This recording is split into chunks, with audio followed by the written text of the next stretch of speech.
Okay, let's unpack this. If you've been shopping for furniture online lately, you have definitely seen the name Walker Edison. Oh, absolutely. They're everywhere. TV stands, bookshelves, those really trendy electric fireplaces.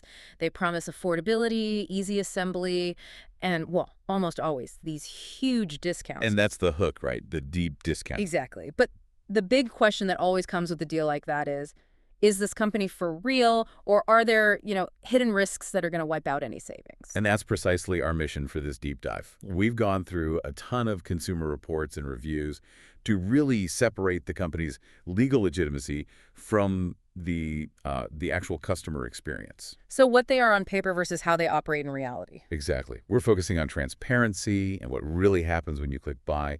And just a quick reminder for everyone listening, this is all educational commentary, not shopping, legal, or financial advice. Great. So first things first, is Walker Edison a legitimate company? Yes, let's be very clear on that. This is a real established company. It's not a scam. And the evidence is there. I mean, you go to their website, it's professional, it's well-built, they have all the product listings, return policies, warranty info, everything you'd expect to see. Right. It's not one of those copied, fake storefronts.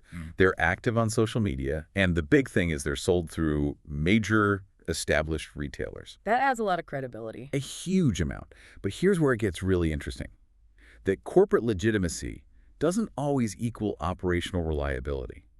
And that's where the customer experience can start to really go sideways. So the company's real, but the experience can be a problem. Where do those headaches usually start? Almost immediately. The first pattern we see is with shipping and inventory. It's a very consistent complaint. What do you mean, like late deliveries? It can be that, but it's often more frustrating. You buy something that's clearly marked in stock, and then weeks go by. Nothing.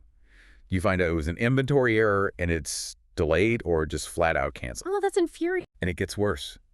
We saw multiple reports of orders getting marked as shipped, some even as delivered, when the items just never arrived at all. Wait, so that forces the customer into a dispute right away. Exactly. And that leads to the next big issue, refund resistance. This is where it goes from just an inconvenience to a real financial problem, isn't it? It is. We found a clear pattern where customers are told, either on the phone or by email, yes, your refund is approved. Okay, so that sounds good. But then the money is simply never processed. It just doesn't show up. People are forced to file disputes with PayPal or their bank to get their own money back. Wow. And I saw some reports about fees, too. To add insult to injury, some customers were charged restocking fees or return shipping costs, even when it was Walker Edison's fault for sending the wrong item in the first place. So you try to call and fix this, and you run into the customer support wall? The wall is a good way to put it.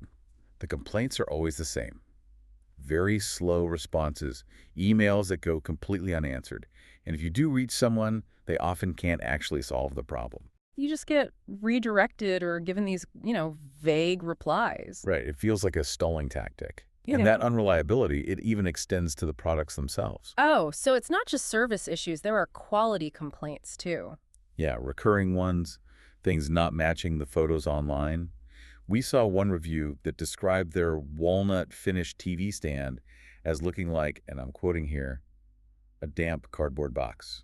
That does not sound appealing. Not at all. We're talking about major color differences, materials that feel cheaper than expected, or just, durability issues right out of the box. So putting this all together, what's the verdict for our listeners? Walker Edison is a legitimate established furniture brand. That part is true.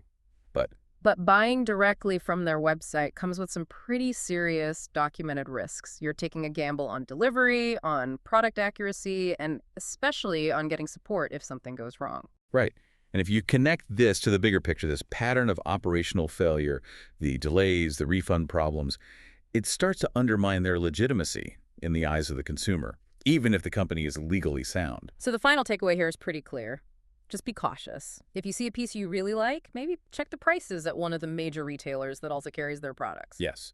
And read the most recent reviews you can find, not just the top ones. And understand that if you go for that deep discount directly on their site, you might end up having to be your own customer service advocate to solve a problem.